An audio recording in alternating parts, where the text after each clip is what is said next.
À ce moment-là, Doug passe en mode avion de chasse. Il écrase la pédale de droite, quitte à laisser le sifflement le rendre complètement fou.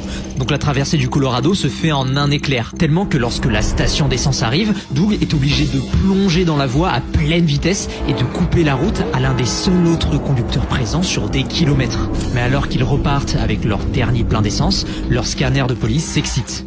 We're looking for 11-9 going west on I-70. White Audi made to look like a police car. 024A written on the back.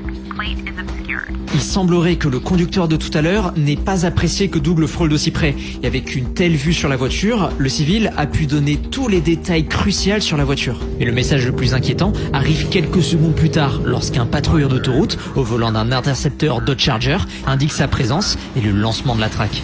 Et c'est à cet instant précis que le précieux déguisement de l'équipe tombe à l'eau, parce qu'avec leur camouflage de voiture de police, l'Audi ne ressemble plus vraiment aux autres voitures sur la route. Junadel doit d'urgence calculer la position du policier pour trouver une route d'échappatoire, mais heureusement, après quelques minutes de stress, la voiture de police est localisée plusieurs kilomètres derrière eux.